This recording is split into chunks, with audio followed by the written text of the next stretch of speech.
Selamat pagi saudara sekalian. Hari ini kita akan renungkan satu bagian dari surat Kolose.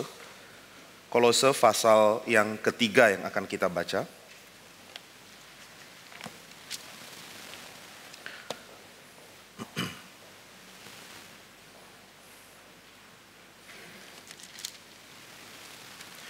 Kolose pasal yang ketiga, kita akan membaca ayat 16 dan 17.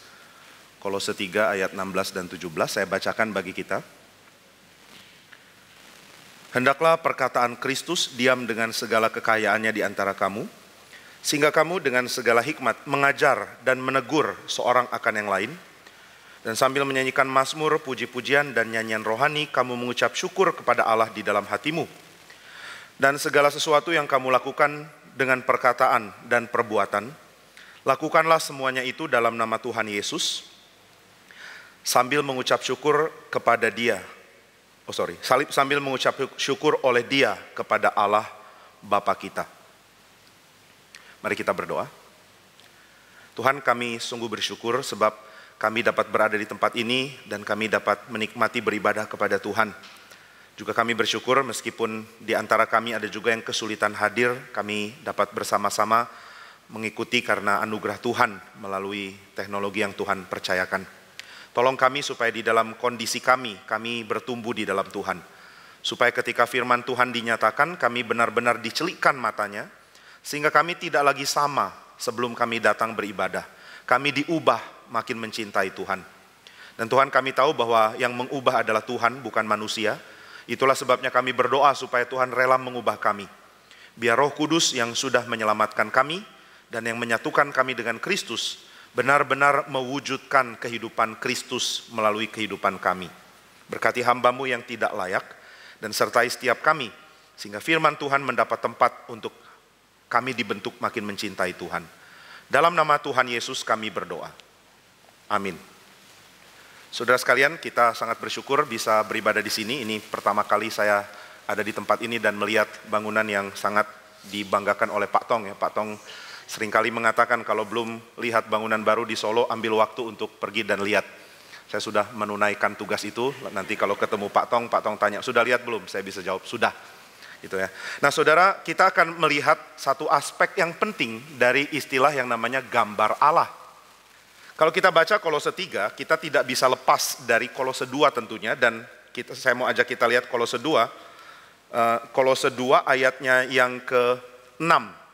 Kolose 2 ayat 6 mengatakan, kamu telah menerima Kristus Yesus Tuhan kita, karena itu hendaklah hidupmu tetap di dalam Dia. Kita sudah menerima Kristus, maka hidup kita tetap di dalam Dia. Menerima Kristus itu menerima apa? Kita lihat mundur lagi di dalam pasal yang pertama. Kolose pasal yang pertama mengatakan di ayat 15.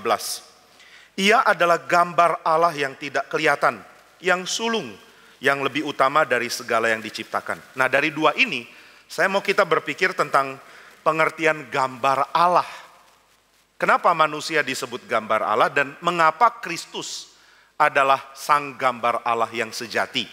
Apa yang mau dikaitkan di sini? Lalu kenapa ini berkait dengan pasal 3? Di mana dikatakan, hendaklah apapun yang kamu lakukan dan apapun yang kamu katakan, kamu lakukan dan katakan dalam nama Tuhan Yesus. Ini bukan mantra ya, ini bukan formula kalimat. Saudara tidak diajak untuk melakukan apapun lalu belakang langsung ngomong dalam nama Tuhan Yesus. Bukan itu yang dimaksudkan. Kita tidak pernah percaya bahwa menambah kata-kata rohani ke dalam apapun yang kita lakukan itu akan mengubah hati kita. Enggak. Jadi kita tidak percaya bahwa mengatakan dalam nama Yesus seperti menyegel segala sesuatu. Dalam nama Yesus saya usir kuasa jahat, atau dalam nama Yesus sembuhlah kamu. Itu tentu tidak ada makna jika hanya kata-kata dari kita. Nah di dalam Kolose pasal 3 yang ditekankan di dalam ayat yang ke-17 adalah bahwa apapun yang saya lakukan dan saya katakan, saya harus lakukan itu di dalam Yesus. Ada nama yang menyegel perkataan dan perbuatan kita. Dengan kata lain, saudara dan saya sekarang ada di bawah sebuah kewajiban perjanjian untuk menjalankan apa yang diperlukan untuk orang mengenal nama Tuhan Yesus.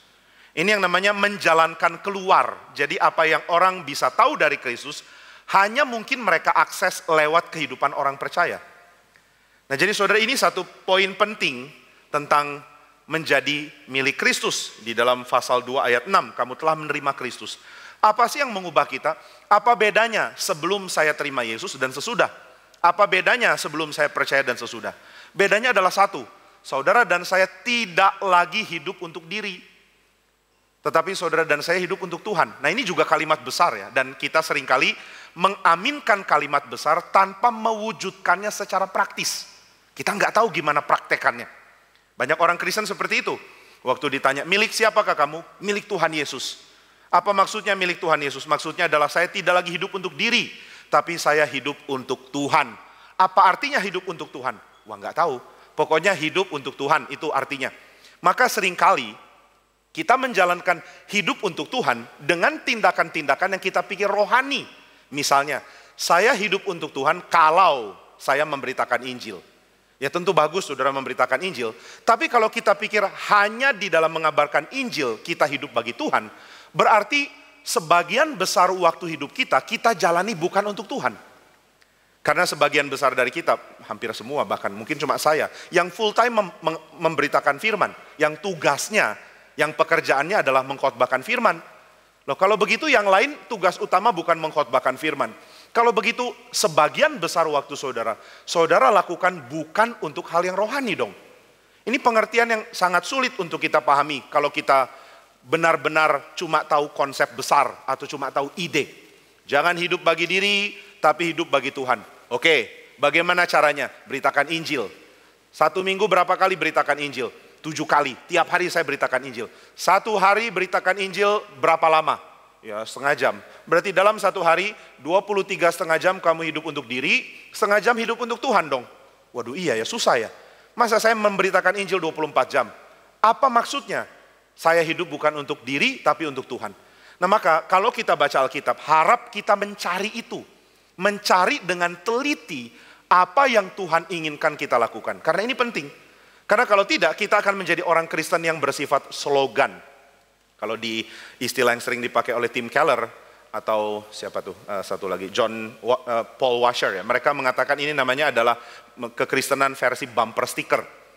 Di Amerika orang suka tempel stiker di bumper belakang mobil ya. Kadang-kadang stikernya bertuliskan ini mobil pertamaku, mobil yang lainnya adalah Ferrari misalnya gitu, atau tulisan saya adalah orang yang punya anak, atau orang yang laki-laki sejati nyetir manual, kayak gitu-gitulah ya, bumper stiker. Itu kan nggak ada makna. Saudara baca bumper stiker, nggak pernah loh saudara baca lalu mengatakan hidupku berubah karena itu. Enggak, ini cuma slogan yang bikin kita senyum waktu di lampu merah mungkin, nggak ada arti. Nah seringkali orang Kristen adalah orang Kristen bumper stiker, yaitu menerima kalimat-kalimat besar hanya untuk menghias status kita. Ayo banyak yang seperti itu ya, semoga saudara nggak begitu ya. Begitu dapat kalimat bagus, yang pertama diingat adalah posting. Waduh ini bagus nih, langsung ada status WA berubah. Ada kalimat kutipan pendeta Dr. Stephen Tong. Misalnya squeeze your life gitu ya. Saudara langsung post ulang, squeeze your life, Stephen Tong. Tapi dalam tindakan kita nggak squeeze our lives, kita squeeze our friends mungkin ya. Jadi slogan Pak Tong, peraslah dirimu, kita post ulang. Tapi waktu kita jalankan peraslah temanmu. Nah jadi ini hal-hal yang membuat kita menjadi orang Kristen bumper sticker, cuma ngerti slogan. Nah coba kita selidiki ya, slogan-slogan apa yang kita sangat akrab, tapi kita nggak tahu artinya. Salah satunya adalah ayat 17 ini loh, Kolose 3 ayat 17. Siapa sih di antara kita yang nggak tahu bahwa kalau kamu berkata-kata dan kamu berbuat, lakukan dalam nama Tuhan Yesus. Kita tahu kok kalimat ini, tapi pertanyaannya adalah bagaimana Anda menjalankan ini? Apakah setiap kali bicara harus dalam nama Tuhan Yesus? Saudara ketemu orang lalu tanya, gimana kabarmu? Baik, dalam nama Tuhan Yesus. Lalu kalau saudara kerja misalnya, saudara kerja sebelumnya bilang dulu dalam nama Tuhan Yesus. Lama-lama kata dalam nama Tuhan Yesus jadi seperti jampi-jampi. Kenapa pekerjaanmu kurang sukses? Kenapa toko hari ini kurang menghasilkan? Waduh, waktu buka toko kurang bilang dalam nama Tuhan Yesus. Waktu buka pintu lupa bilang dalam nama Tuhan Yesus. Lain kali ingat ya, akhirnya takut lupa saudara pakai rekaman di HP ya. Nanti kalau buka toko langsung HP otomatis bilang dalam nama Tuhan Yesus. Apakah ini yang dimaksud? Tentu tidak. Maka kita mesti mengerti konsep ini dengan cara tahu bagaimana mempraktekannya setiap hari. Itu yang penting. Saudara punya pengertian bagaimana mempraktekkan itu sangat penting. Maka kalau orang bilang, tolong dong jangan cuma teori, coba kasih tahu praktek. Itu agak aneh. Karena saudara memang seharusnya mendengar teori, tetapi saudara seharusnya bergumul untuk tahu apa yang teori ini maksudkan untuk saya praktekkan. Dan kalau ini tidak ada, berarti kita tidak menggumulkannya dengan tepat. Inilah maksudnya menggumulkan firman siang dan malam. Kenapa Tuhan suruh kita untuk merenungkan firman siang dan malam? Jawabannya adalah karena memang perlu waktu seperti itu siang dan malam untuk kita gumulkan. Apa artinya ya hidup bagi kemuliaan Tuhan? Apa artinya hidup dalam nama Tuhan Yesus? Bolehkah saya tahu, adakah di Alkitab bagian-bagian ini? Sebenarnya ada.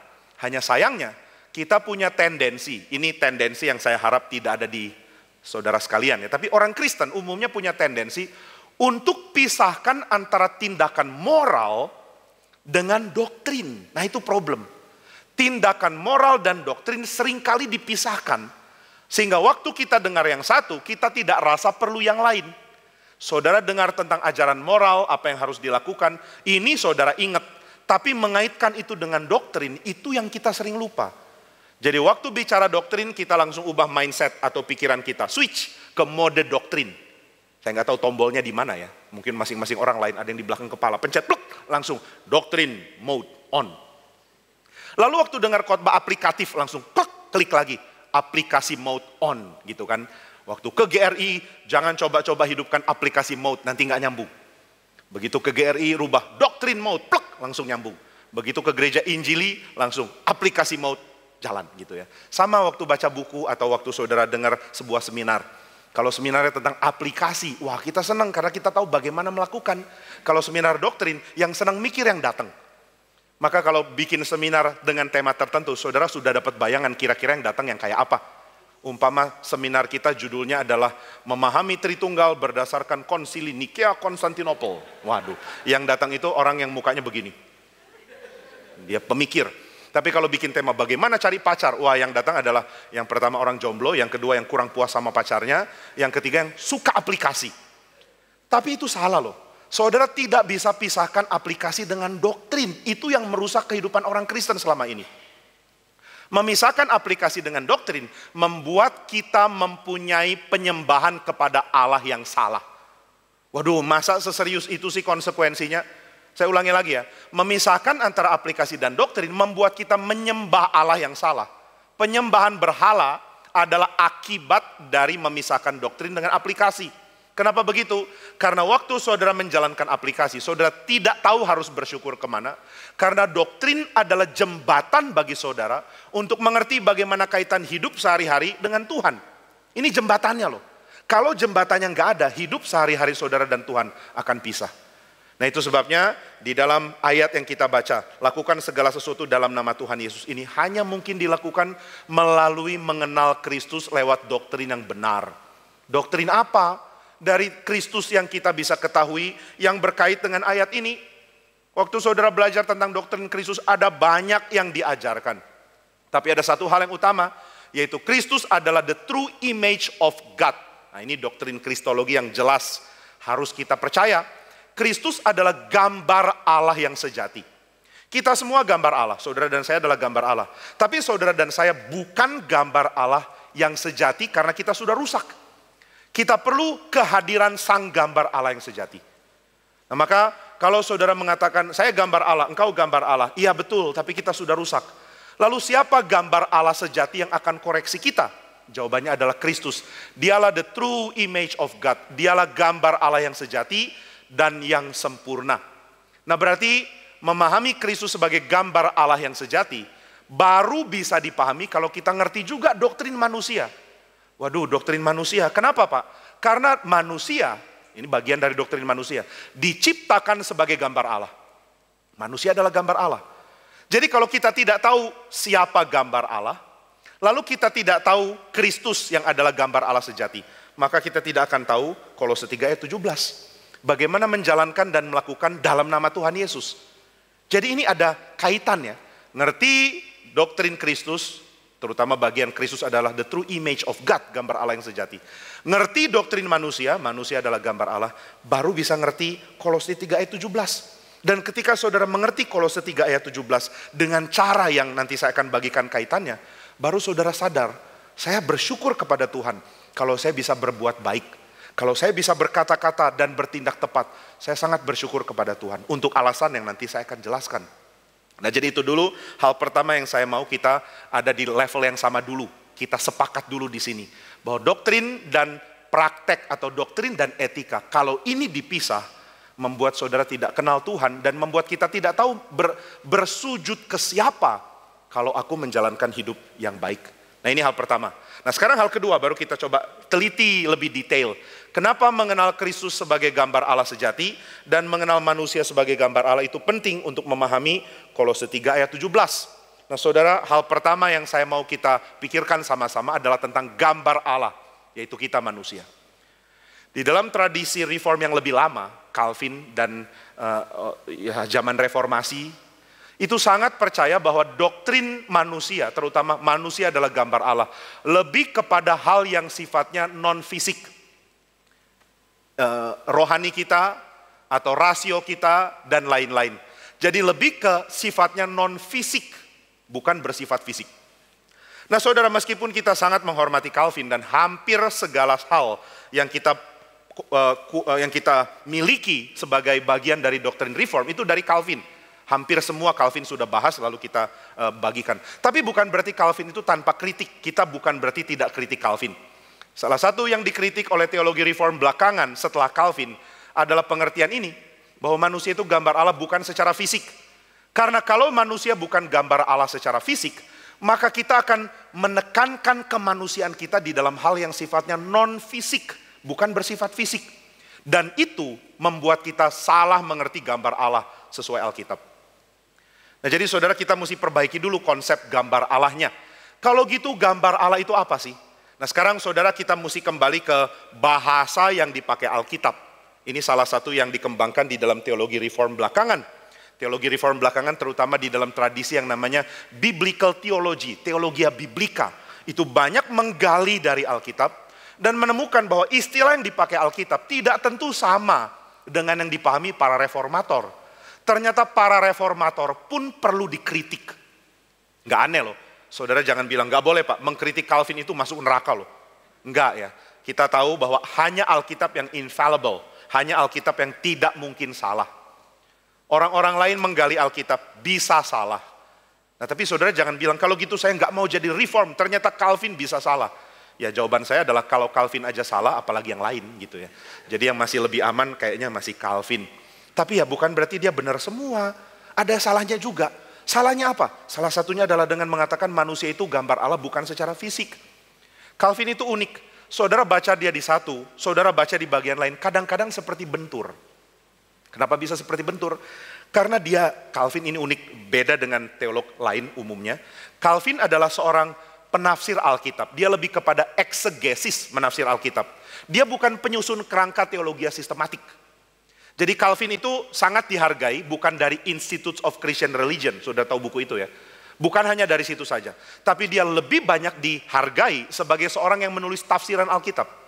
Dan waktu orang tulis tafsiran Alkitab, dia akan menafsirkan satu bagian dengan teliti. Lalu waktu dia gali bagian lain, kadang-kadang dua bagian itu bicara hal yang beda meskipun kelihatan mirip. Maka di satu sisi Calvin membahas gambar Allah bukan bersifat fisik. Di sisi lain Calvin membahas manusia harus dilihat dari sisi fisik juga. Fisik itu penting. Jadi Calvin tidak anggap fisik tidak penting, tetapi dia kurang teliti di dalam mengaitkan gambar Allah dalam aspek fisik. Lalu bagaimana ngerti gambar Allah dalam aspek fisik? Apa itu gambar Allah? Di dalam dunia kuno, terutama dunia perjanjian lama, gambar tidak sama dengan dua dimensi. Jadi kalau saudara lihat gambar, kita sekarang lihat gambar, itu kan dua dimensi ya. Orang dulu tidak mengerti gambar dua dimensi, mereka ngertinya patung. Jadi gambar Allah itu sebenarnya patung Allah. Nah saudara, ini langsung bikin kita langsung berkait dengan berhala kan. Saudara tahu orang yang menyembah berhala, mereka menyembah patung gitu ya. Berhala punya patung. Tapi waktu Tuhan nyatakan diri kepada Israel, Tuhan mengatakan, jangan membuat gambar apapun. Maksudnya jangan bikin patung. Jangan bikin patung apapun lalu sujud menyembahnya. Maksudnya apa? Maksud Tuhan adalah Tuhan tidak punya patung. Tuhan tidak punya patung. Loh, kalau Tuhan nggak punya patung, ya sudah dong. Memang benar jangan bikin patungnya Tuhan, itu dilarang. Tapi ada alasan lain kenapa tidak boleh bikin patungnya Tuhan. Alasannya adalah karena patungnya Tuhan itu adalah manusia. Kitalah patungnya Tuhan. Saudara dengar ini nyaman nggak? Patungnya Tuhan, kurang nyaman. Tapi gambar itu artinya patung. Salam, demut, itu patung dalam bahasa asli. Jadi kalau saudara dengar kalimat manusia adalah patung Allah, ini berarti manusia itu adalah perwujudan fisik dari Allah yang gak kelihatan. Sekali lagi ya, manusia adalah perwujudan fisik yang kelihatan dari Allah yang tidak kelihatan. Itulah makna gambar Allah. Dengan kata lain, ketika manusia menaklukkan bumi, manusia menaklukkan binatang, manusia menaklukkan ikan atau apapun yang manusia lakukan untuk mengelola bumi, manusia sedang melakukannya sebagai wakil Allah. Allah hadir lewat perwujudan yang sifatnya fisik, yaitu manusia. Berarti gambar Allah tidak bisa hanya batin. Dua-dua harus ada, batin dan fisik. Rohani dan jasmani. Fisik dan batin berkait. Manusia adalah perwujudan fisik. Representasi fisik dari Allah yang tidak kelihatan. Ini mirip kalau saudara video call dengan orang. Tentu tidak ada yang percaya bahwa orang itu benar-benar dimasukkan ke HP kan. Saya video call lalu, gimana cara masukin orang segede itu ke HP sekecil itu? Kita udah tahu orangnya bukan di dalam. Orangnya di mana? Orangnya di tempat yang jauh. Mungkin saudara video call atau, ini khotbah ada streaming ya? Oh enggak ada. Oh, saudara lakukan video call. Waktu saudara lakukan video call, saudara tahu ada orang lain di luar sana yang melihat saudara, bukan orang di dalam HP itu. HP itu menggambarkan wujud yang sebenarnya wujud aslinya ada di tempat lain. Nah ini agak mirip dengan gambar Allah. Gambar Allah berarti kita mewujudkan Tuhan secara fisik. Padahal Tuhannya lagi nggak di sini, dalam tanda kutip nggak di sini. Tuhan maha hadir sebenarnya. Jadi Tuhan ingin menyatakan kehadiran spesifik melalui gambar Allah, yaitu kita. Tuhan hadir melalui gambar Allah, yaitu manusia. Berarti kehadiran manusia adalah kehadiran yang mewujudkan secara fisik kehadiran Allah. Dan kalau saudara lihat di dalam kitab Taurat, hampir semua pesan di dalam kitab Taurat adalah pesan untuk saudara bertindak secara fisik. Mana bagian di Taurat yang bersifat tidak fisik, saudara silakan pilih dan selidiki lalu tandai. Kemudian saudara cari lagi di Taurat bagian yang lebih menekankan tindakan fisik. Lalu bandingkan mana lebih banyak. Saudara akan menemukan tindakan yang dituntut secara fisik oleh Taurat lebih besar. Misalnya, kalau kamu mengasihi sesamamu, lakukanlah ini. Ada perintah melakukan. Jika engkau panen, nah ini salah satu perintah di dalam imamat, di dalam kitab imamat ya. Maaf saya lupa pasal yang mana lebih tepatnya, mungkin ya kira-kira itulah di imamat. Kalau kamu panen, kamu harus mengambil hasilmu yang kelihatan di pohon, petik lalu masukkan ke keranjang. Kalau ada yang jatuh, biarkan itu untuk yang lain. Ini perwujudan fisik. Biarkan untuk siapa? Untuk orang miskin. Berarti Tuhan menyuruh kita mengasihi orang miskin dengan tindakan nyata. Tindakan yang bisa dikerjakan oleh fisik, bukan batin kita. Panen pakai fisik kan?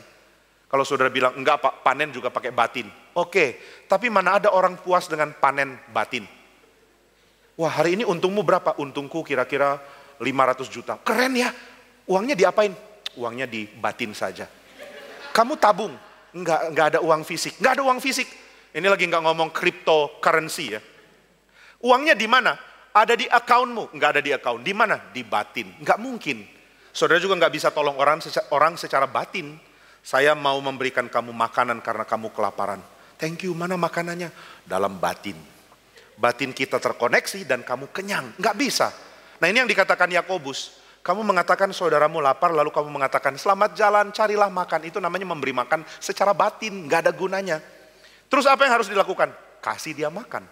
Kalau orang lain enggak punya pakaian, dia kedinginan. Ya, di 4 musim ini bisa membunuh ya. Mematikan.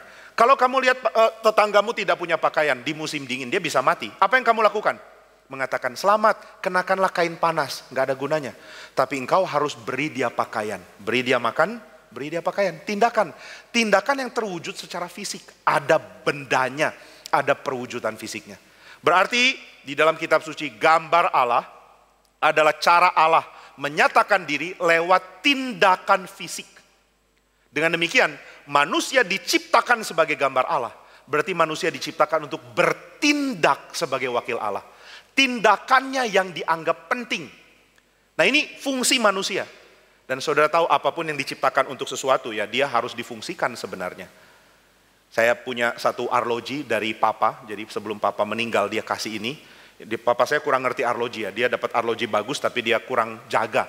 Dia pernah satu kali berenang di latihan tentara ya, di Selat Sunda. Lalu jamnya crownnya itu terbuka, air masuk. Waduh itu bikin rusak. Akhirnya bisa diperbaiki dan saya simpen, sudah diperbaiki disimpan. Satu kali mau dipakai, berhenti di tengah-tengah, saya kaget, kenapa?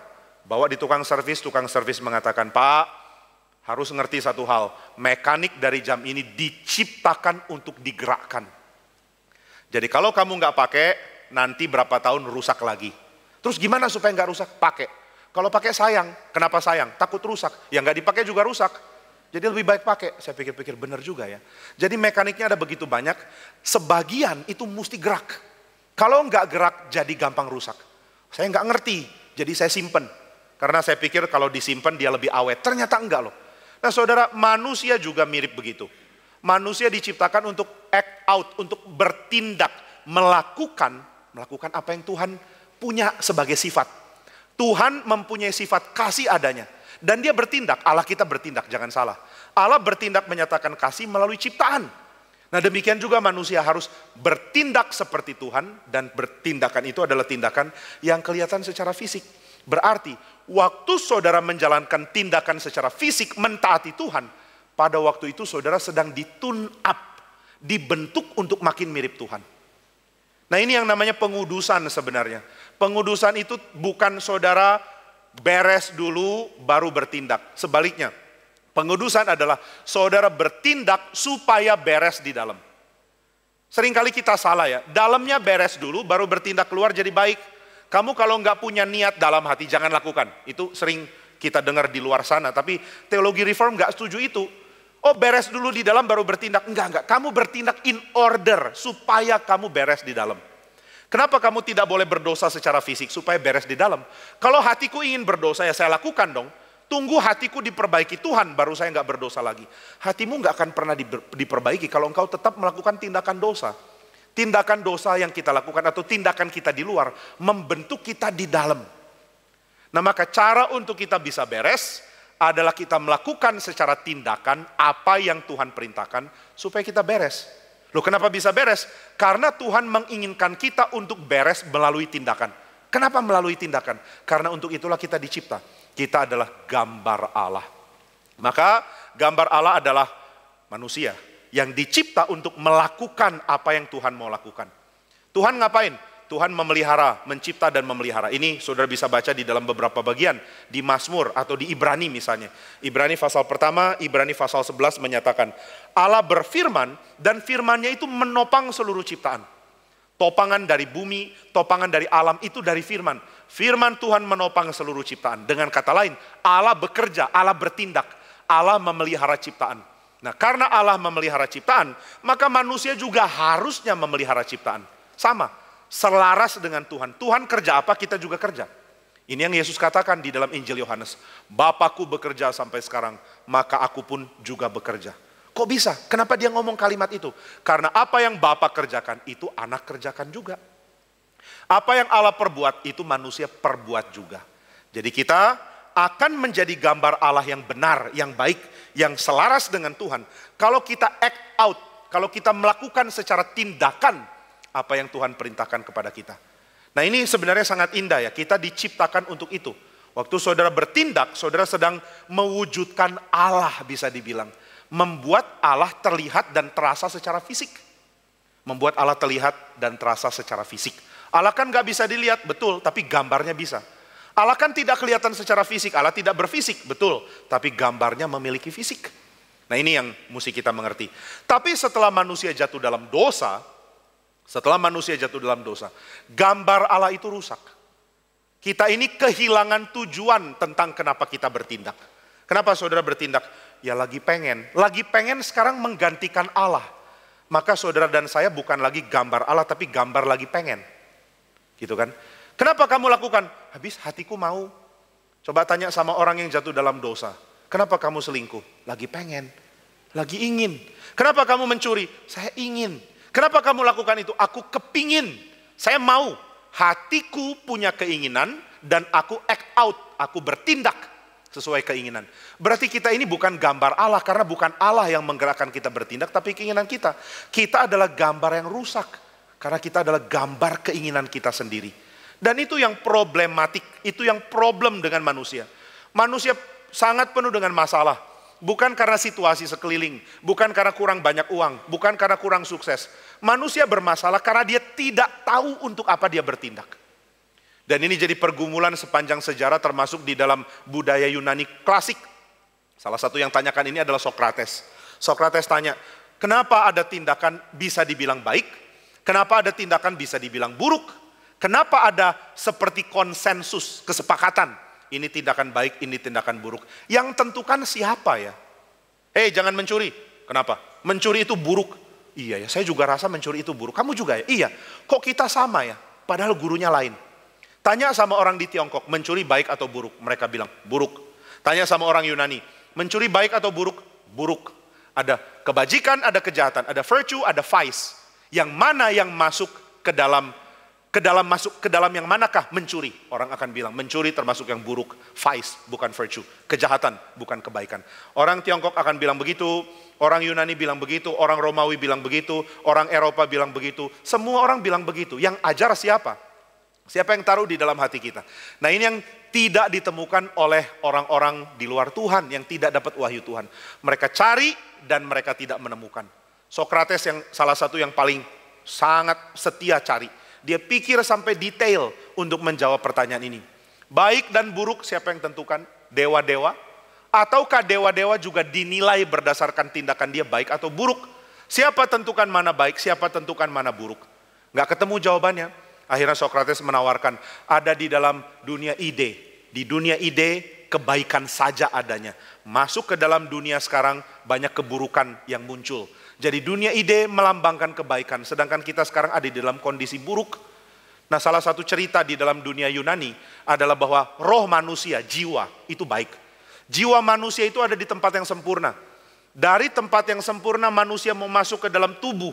Untuk bisa punya tubuh, manusia perlu minum dari sungai lupa. Ini cerita Yunani sih, bukan cerita Solo ya, jadi saudara kurang ngerti. Nah, jadi sebelum dari dunia ide ke dunia fisik, manusia mesti minum air dari sungai lupa. Sungai lupa bahasa Indonesia ya, bahasa Yunaninya saya nggak tahu apa, lupos atau apa, saya nggak tahu.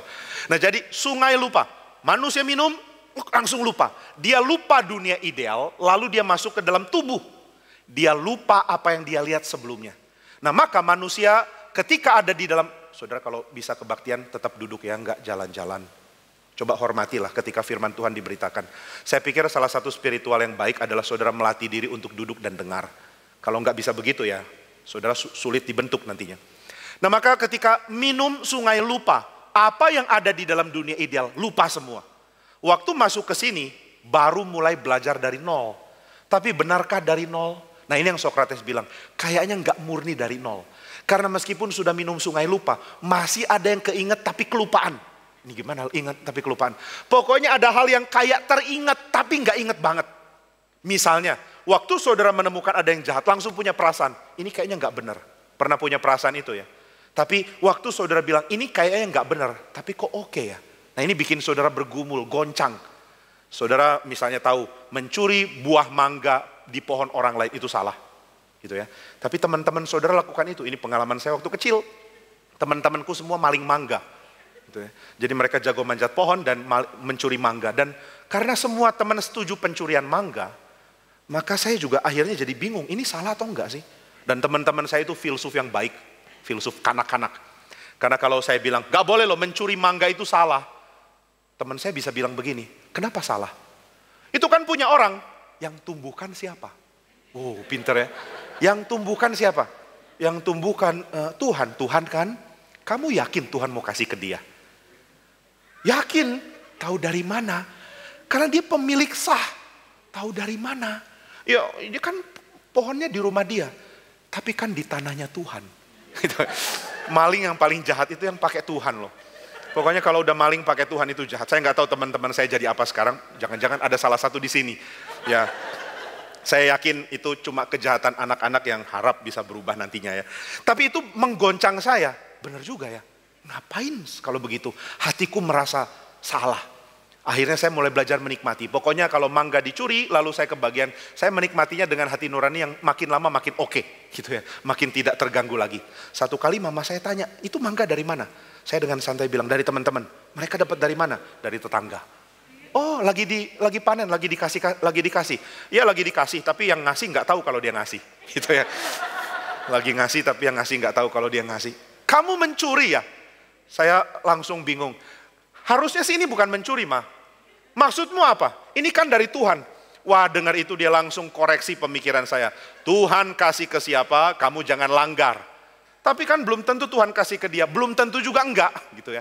Kamu minta bukti kenapa bahwa pohon itu bukan milik tetangga. Coba kamu kasih bukti bahwa itu memang bukan milik dia. Buktinya apa? Buktinya pohonnya tumbuh di rumah siapa? Rumah dia. Kenapa kamu masih ragu kalau itu punya dia? Karena teman-teman jahat. Ya, kalau enggak sama mereka, saya sama siapa? Mama bilang, ya perbaiki mereka. Jadi saya bisa goncang hati nuraninya. Karena berpikir, ini harusnya salah. Tapi teman-teman bilang baik. Jadi yang mana yang benar?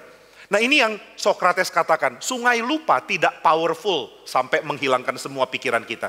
Tapi sungai lupa lumayan bikin kita lupa. Jadi kita lupa sedikit, lupa banyak, tapi masih ingat sedikit. Ada hal-hal yang bikin kita tidak tenang. Ini kayaknya nggak benar, ini kayaknya nggak baik. Maka Sokrates tawarkan, baik dan buruk adalah dari dunia ide. Siapa yang tentukan? Nah ini problem.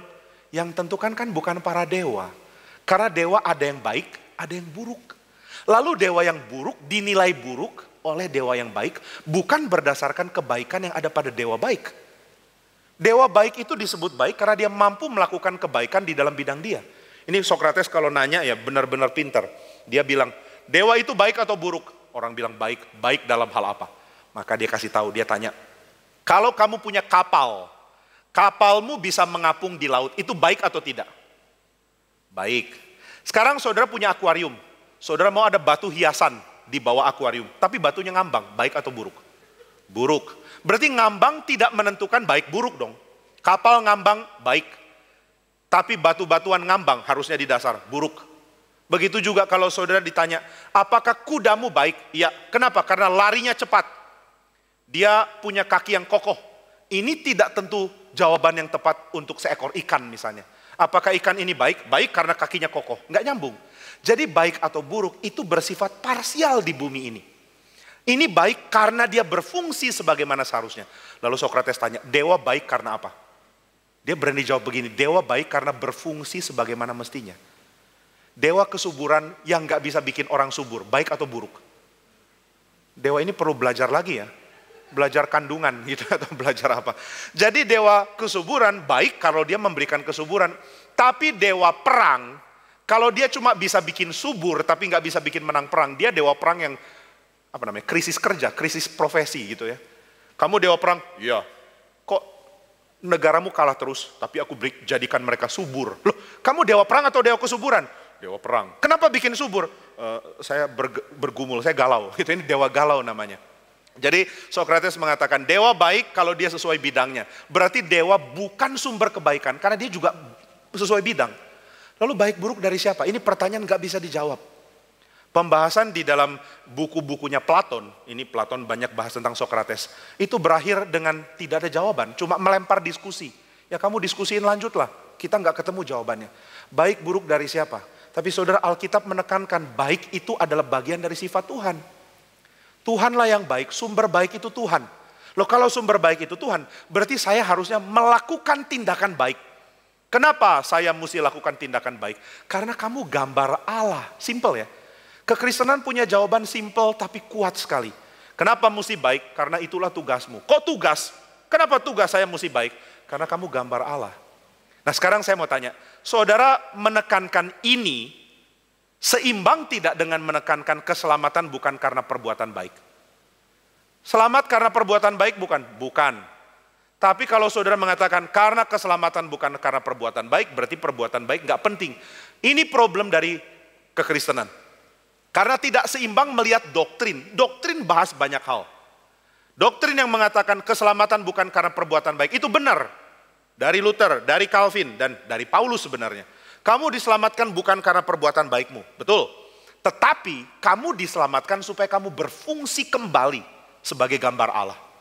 Kita ini udah rusak dan diperbaiki.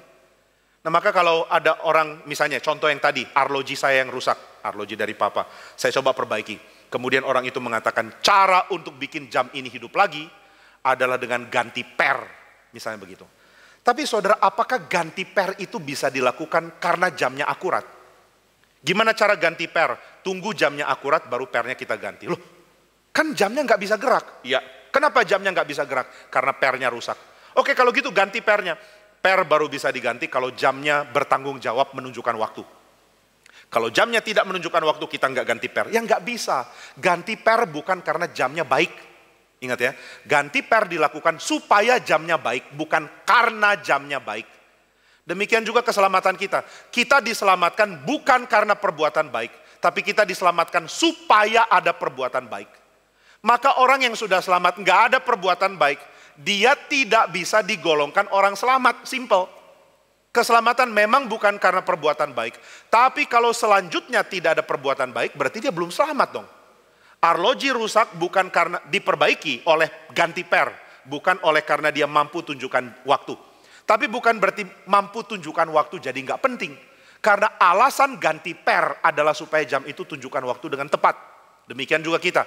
Alasan kita diselamatkan adalah supaya kita berfungsi kembali sebagai gambar Allah. Itu tujuan utama. Saudara dan saya bukan diselamatkan supaya nanti ke surga. Surga sesuatu yang akan kita dapatkan waktu kita sudah mati. Tetapi waktu kita masih hidup, kita difungsikan kembali sebagai gambar Allah. Saudara, di dalam sejarah Protestan, selalu akan ada periode di mana keselamatan bukan karena perbuatan baik, disalah mengerti. Lutheran salah mengerti, maka kelompok pietisme dari Lutheran juga mengoreksi. Kalian hidupnya brengsek, rusak, kacau. Kenapa hidupnya rusak? Santai aja lah. Keselamatan bukan karena perbuatan baik kok. Wah, orang pietis marah, kemudian mengatakan nggak bisa begitu. Demikian konsep sekali diselamatkan tetap diselamatkan di dalam tradisi reform. Ini bikin rusak banyak orang di Inggris. Akhirnya orang Puritan muncul, lalu mereka munculkan yang namanya Westminster Confession of Faith. Di dalam bab yang ke-17 dari Westminster Confession of Faith, dikatakan kalau kamu tidak ada perubahan hidup, kamu belum selamat. Keselamatan tandanya apa? Tandanya adalah kamu ingin berubah dan kamu masuk ke dalam gereja untuk diubah. Jadi orang masuk ke dalam gereja dengan harapan tindakannya diubah. Di situ kepastian keselamatan bisa mulai dia miliki. Ini Westminster Confession of Faith loh. Kenapa bicara seperti itu? Karena sebelumnya banyak orang Inggris yang hidupnya kacau. Ketika hidupnya kacau ditanya, kok hidupmu kacau? Jawabannya kadang-kadang adalah, kan sekali selamat tetap selamat. Sudah selamat ya sudah, keselamatan bukan karena perbuatan baik. Tapi itu cuma ngerti bagian kecil dari tuntutan Tuhan atas manusia. Manusia diselamatkan dulu, baru dia jadi gambar Allah yang dipulihkan. Nah sekarang pertanyaannya, gambar Allah yang dipulihkan mesti ngapain? Berbuat baik. Kenapa berbuat baik? Karena itulah tujuan dicipta. Saudara memfungsikan diri dengan act out, dengan melakukan apa yang jadi sifat Tuhan. Jadi saudara dan saya bukan cuma mengikuti perintah Tuhan untuk bertindak, tapi saudara dan saya sedang menggambarkan sifat Tuhan dengan cara yang kelihatan. Tuhan mana bisa dilihat? Bisa. Lihatlah gambarnya. Saudara dan saya mesti punya tujuan ini loh. Saudara mesti mengatakan ke diri, saya mau bertumbuh sehingga saya bisa mengatakan ke orang, lihatlah saya dan kau akan lihat Kristus. Harusnya orang Kristen berani ngomong itu. Dan kalau kita mengatakan saya belum berani, oke, tapi targetin diri dong. Kalau ada orang gak ngerti matematik lalu ikut les matematik, apakah setelah 10 tahun les matematik masih gak bisa juga itu oke? Enggak oke. Kamu gak bisa gak berubah, mesti berubah. Loh kenapa mesti berubah? Karena kamu lagi belajar matematik, mesti ngerti matematik. Kamu adalah gambar Allah, kamu mesti bersifat seperti gambar Allah. Kamu mesti act out, mengeluarkan secara tindakan gambar Allah. Kalau engkau tidak lakukan itu, mungkin engkau belum selamat. Mungkin ya, saya nggak bisa bilang pasti. Tapi ini mesti jadi consideration kita, mesti jadi pertimbangan kita. Kalau saya hidupnya sembarangan terus, kok bisa ya? Kenapa saya nggak berubah juga? Adakah hal yang salah dari saya? Mari lihat kembali dirimu. Apakah Kristus ada di dalam engkau? Kalau ada, mari belajar berkomitmen. Saya mau mengeluarkan tindakan untuk menunjukkan Kristus. Maka di dalam Kolose pasal 1 dikatakan Kristus adalah the true image of God, gambar Allah yang sejati. Kenapa? Karena di dalam dialah manusia bisa bertindak kembali sebagai gambar Allah. Kristus dulu yang tebus. Bagaimana cara Kristus tebus? Dengan cara dia bertindak sebagai gambar Allah. Dia mengeluarkan tindakan bukan sesuai isi hati yang sama dengan orang dunia. Dia mengeluarkan tindakan yang sesuai dengan isi hati Bapaknya. Tindakannya mencerminkan perasaan, sifat, dan hati Bapaknya. Seperti apa sifat Bapa, seperti itulah tindakan Kristus. Maka di dalam Kristus, saudara bisa melihat Allah bertindak. Di dalam Kristus, saudara bisa melihat Allah ikut menangis bersama dengan manusia. Yohanes pasal yang ke-11 menggambarkan itu. Yesus melihat Maria datang dan orang-orang yang mengasihi Lazarus menangis. Yesus pun menangis, hatinya hancur dan dia sangat marah. Bukan marah karena Maria ya, tapi dia sangat marah karena ada kematian. Dia mengalami marahnya kita. Saudara kalau kehilangan orang yang saudara kasihi, saudara bukan cuma rasa sedih, saudara juga rasa marah. Kenapa ini mesti berakhir? Kenapa orang yang kukasihi mesti mati? Kematian kita benci sekali. Yesus mengalami bersama dengan kita. Karena Yesus kita jadi tahu sifat Allah. Nah, hal yang lain yang kita bisa pelajari. Biasanya orang salah ngerti ya. Kenapa Allah anak yang rela mati di kayu salib? Kenapa sang Bapa tidak? Nggak adil ya. Yesus yang lebih berkorban dari Bapa. Salah. Yesus sedang menunjukkan hatinya Bapa kayak apa. Jadi Yesus mati di kayu salib, dia menunjukkan kerelaan Bapa berkorban tuh sampai segininya. Bapa dan Yesus nggak bisa dipisah dalam hal ini meskipun dua pribadi yang beda. Maka saudara bisa mengatakan, sekarang saya tahu kerelaan Bapa untuk mengasihi saya melalui lihat kerelaan Kristus berkorban bagi saya. Kristus rela mati di kayu salib. Ini adalah tindakan yang mewujudkan cinta kasih Bapa. Serela inilah Bapa. Rela mati bagi saya. Kenapa yang mati sang anak? Karena dialah gambar Allah yang menunjukkan kerelaan Allah Bapa seperti apa. Ini mesti kita pahami dengan tepat. Sehingga kita ngerti apa yang Kristus lakukan membuat kita kenal Bapa. Bapa akan lakukan ini karena Kristus melakukannya. Nah sekarang di dalam Kolose dikatakan Kristus adalah gambar Allah yang sejati. Tapi sekarang kamu setelah menerima Kristus, kamu telah berada di dalam Dia. Hidupmu ada di dalam Kristus. Hidupmu berakar di dalam Dia dan dibangun di atas Dia. Kamu dan Kristus satu. Nah itu sebabnya di dalam gambaran dari Kolose dikatakan kamu sekarang ada bersama dengan kuasa tertinggi. Ini gambaran yang agung sekali loh. Kristus adalah yang paling berkuasa. Dia lebih tinggi dari siapapun dan kita satu dengan Dia. Kenapa kita bisa satu dengan Dia? Karena Tuhan menyatukan kita. Lalu Yesus yang tinggi, yang mulia, yang agung adalah pribadi yang mengangkat kita bisa mulia, bisa agung seperti Dia. Kepenuhan Kristus ada pada kamu. Wah ini luar biasa loh. Kepenuhan Kristus. Alkitab tidak pernah mengatakan separohnya Kristus ada pada kamu. Alkitab tidak bilang 3/4 Kristus ada pada kamu. Tidak. Alkitab mengatakan kepenuhan Kristus akan ada pada kamu. Kepenuhan Kristus ada pada saya. Berarti aku bisa mengaksesnya. Iya. Kamu bisa mengaksesnya. Kamu bisa menikmati kuasa tertinggi seperti Kristus. Wah saya juga mau. Apa sih kuasa tertinggi itu? Bayangkan ya, kuasa dicintai oleh Tuhan. Kuasa menjadi kepala atas semua yang ada baik di surga maupun di bumi. Kristus itu adalah raja yang lebih tinggi dari raja manapun di bumi dan lebih tinggi dari penguasa manapun di sorga. Kristus punya power jauh lebih tinggi dari siapapun. Kristus punya mulia lebih tinggi dari siapapun. Dan ini kata Tuhan di dalam Kolose. Ini adalah bagian yang diberikan kepada kita secara sempurna. Saudara dan saya satu dengan Dia. Nah maka di dalam pikiran Agustinus dalam buku Confessions, Agustinus mengatakan kesadaran tentang hal ini membuat kita desires God, membuat kita menginginkan Tuhan. Saudara bukan cuma mencintai dalam pengertian abstrak, saudara benar-benar ingin mendekat kepada Tuhan. Ini konsepnya Agustinus. Menurut Agustinus, semua manusia itu punya kecenderungan untuk mencintai yang lebih dari dia. Coba lihat ketika orang muda mau pacaran. Adakah orang muda yang cari pacar dengan kriteria yang sangat-sangat mengagetkan? Misalnya ada seorang laki-laki mau cari pacar, ditanya, kriterianya apa? Saya mau perempuan harus jelek. Pokoknya nggak boleh cantik. Saya mau yang bodoh, nggak boleh pinter. Saya mau yang galak, nggak boleh baik. Loh kenapa begitu? Karena aku lain dengan kebanyakan orang di dunia ini. Ya lu lain tapi gila gitu ya. Masa mau cari yang begitu? Kalau ditanya mau cari pacar yang seperti apa? Orang akan bilang, kalau bisa cantik. Kalau bisa, kalau nggak bisa diturunin lagi standar. Nah, biasanya ya anak muda kalau masih umur 18, 19, syaratnya apa? Setinggi ini, Sudah 28, setinggi ini deh boleh. Sudah 30, oke segini. Sudah 40, everyone come, siapapun gitu ya. Nah saudara, kita mau yang cantik, mau yang ganteng kalau perempuan, mau yang pinter, mau yang baik, mau yang saleh, mau yang punya bakat. Kenapa? Agustinus mengatakan karena kita desires the beauty, kita menginginkan yang mulia, kita menginginkan yang bagus. Nah Agustinus heran terhadap dirinya maupun manusia. Kalau memang kita ingin yang bagus, kenapa kita nggak ingin Tuhan ya? Ini kan aneh. Kan Tuhan itu paling bagus, kenapa kita tidak mengingininya? Dan Agustinus memberikan jawaban, alasan kita tidak menginginkan Tuhan adalah kita error, kita yang salah. Loh kalau kita salah kita mesti diperbaiki, betul kita mesti diperbaiki. Dan ini yang Agustinus katakan, apapun yang Tuhan perintahkan kepada kita, sebenarnya adalah cara perbaiki kita. Kita diperbaiki untuk satu tujuan. Tujuannya apa? Desiring God. Saudara bilang, desiring God, itu kan John Piper. John Piper ngutip Agustinus duluan. Oh, Agustinus ngutip Alkitab duluan. Nah itu baru benar. Jadi Agustinus mengatakan kamu harusnya desiring God. Kamu harusnya menggairahi Tuhan. Kamu harusnya benar-benar cari Dia. Saudara bisa lihat, gairah kita mengejar hobi, kok bisa lebih besar dari gairah kita mengejar Tuhan? Harusnya nggak begitu. Gairah kita kepada orang yang kita mau jadikan pasangan hidup, kok lebih besar daripada gairah kita mengejar Tuhan? Harusnya nggak begitu.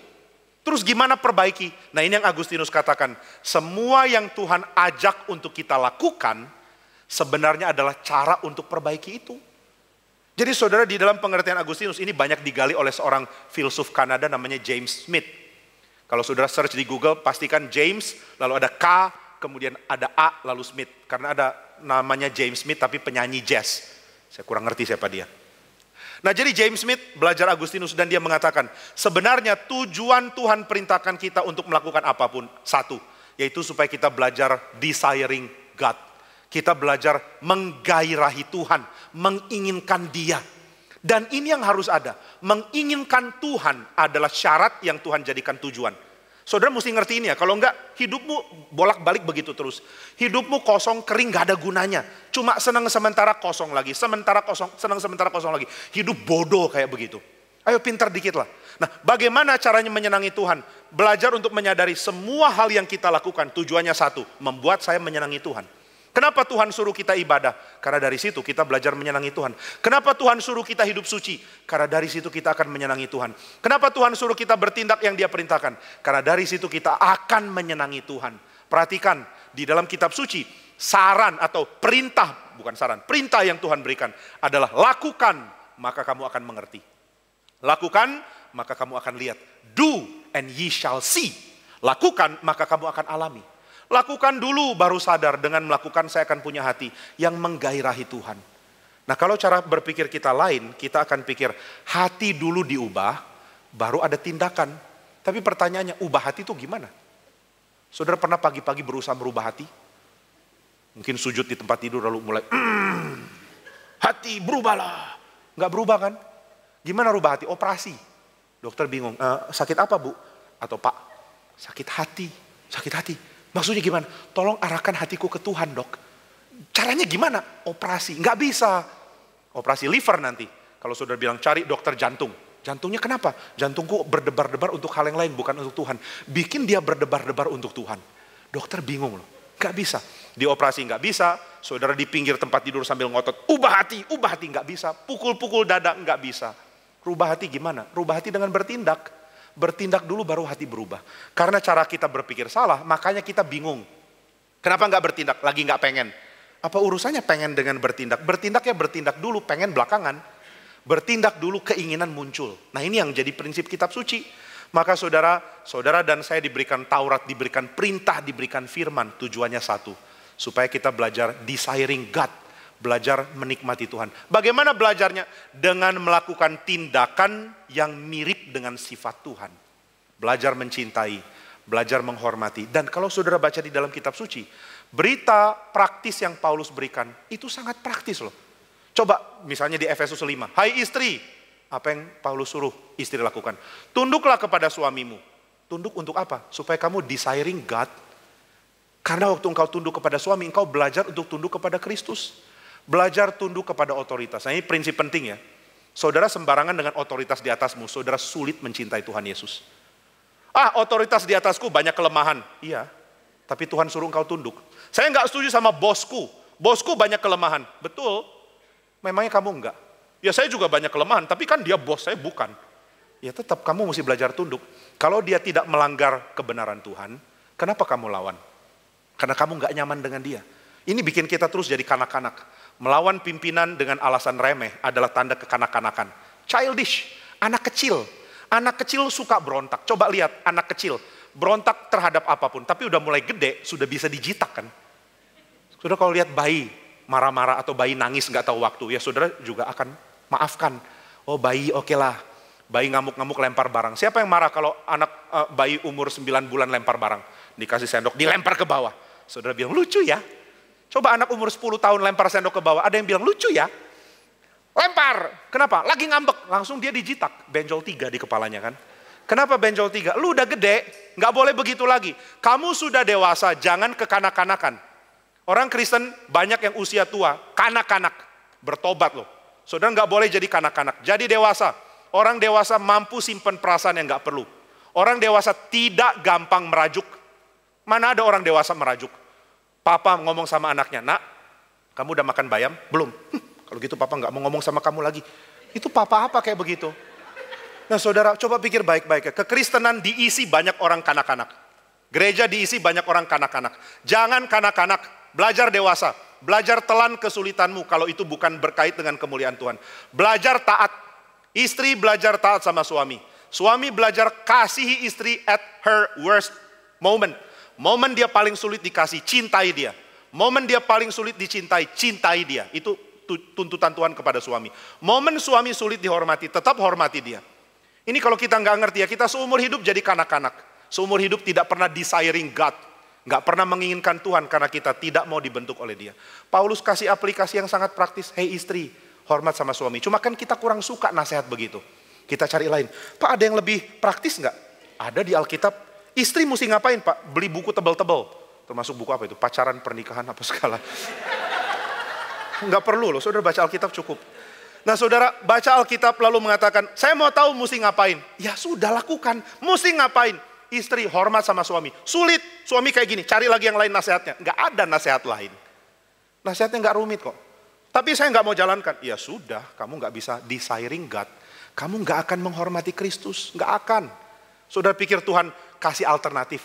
Ini firmanku, jalankan kamu akan cinta aku. Tapi kalau nggak mau jalankan, masih oke loh, ada alternatif lain. Nggak ada alternatif. Nah termasuk suami ya, istri terus dari tadi yang kena ya. Nanti istri bilang, Pak seimbang ya Pak, seimbang. Oke, suami juga sama.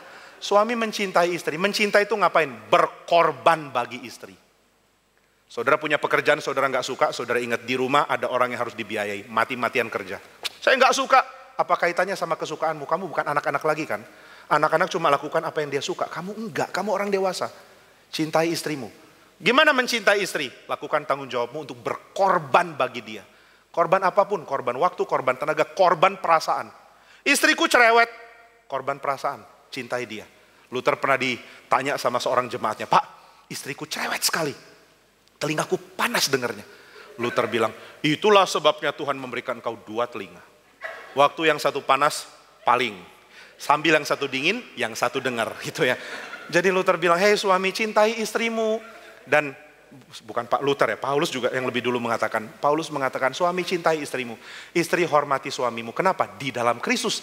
Paulus nggak cuma bilang etika loh. Paulus bilang bahwa suami mesti mencintai istri.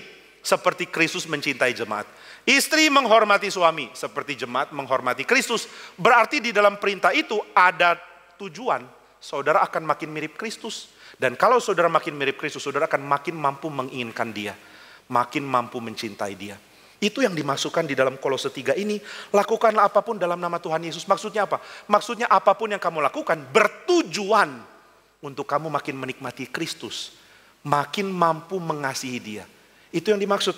Jadi saudara lakukan apapun dengan tujuan satu. Saya lakukan ini karena saya mau taat Tuhan. Saya lakukan ini karena ini hal yang benar. Saya lakukan ini karena ini yang Tuhan tuntut. Dan ini aplikatif sekali kok. Bagaimana harus saya lakukan sebagai bawahan? Sebagai bawahan kerja yang baik supaya Tuhan dipermuliakan. Tanggung jawabmu kerjakan sebaik mungkin. Ada orang disuruh kerja apapun, pokoknya beres selesai. kelihatan beres, di bawahnya masih banyak kacau.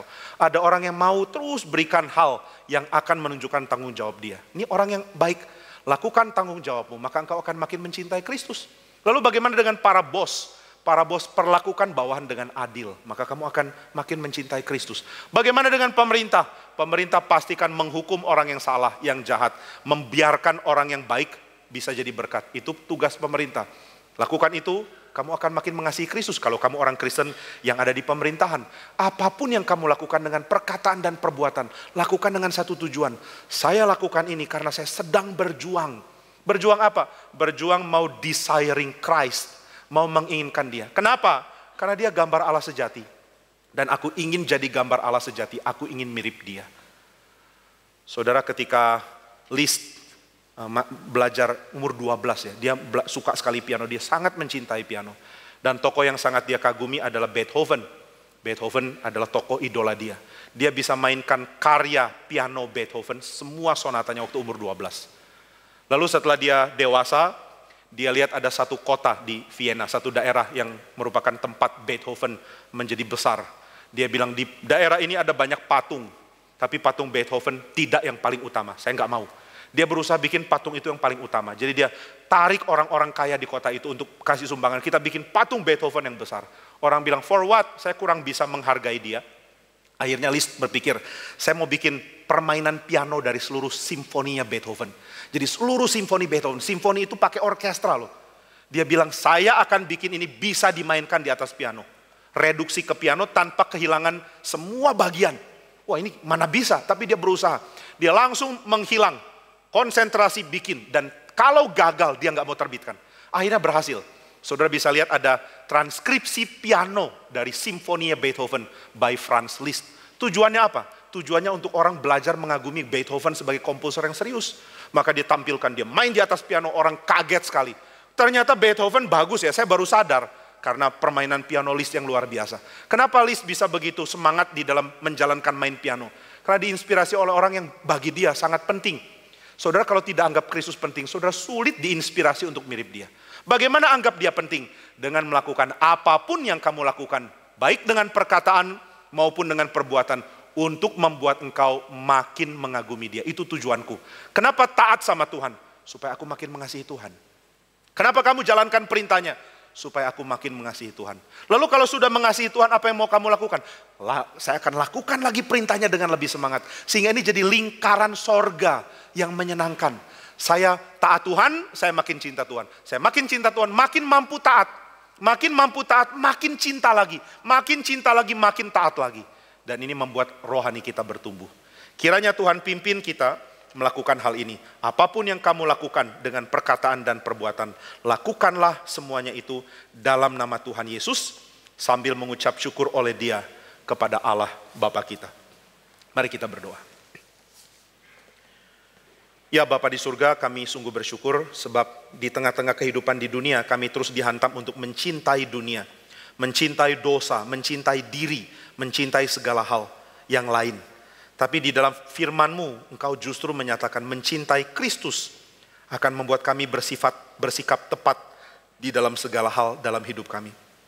Tuhan, kami ingin berlatih untuk mencintai Kristus. Kami ingin menjalankan fungsi kami sebagai gambar Allah. Kami tahu kami tidak sempurna, tidak ada seorang pun yang sempurna. Dan kami bersyukur karena kami sudah diselamatkan, bukan karena kesempurnaan kami, tapi karena Kristus. Maka Tuhan tolong kami untuk taat Tuhan, sehingga di dalam ketaatan itu, kecintaan kepada Tuhan makin muncul. Dan kecintaan kepada Tuhan membuat kami makin ingin taat. Kiranya Tuhan tolong kami ingin jadi orang-orang yang menjalankan hidup kami sehari-hari untuk Tuhan. Untuk belajar mencintai Tuhan.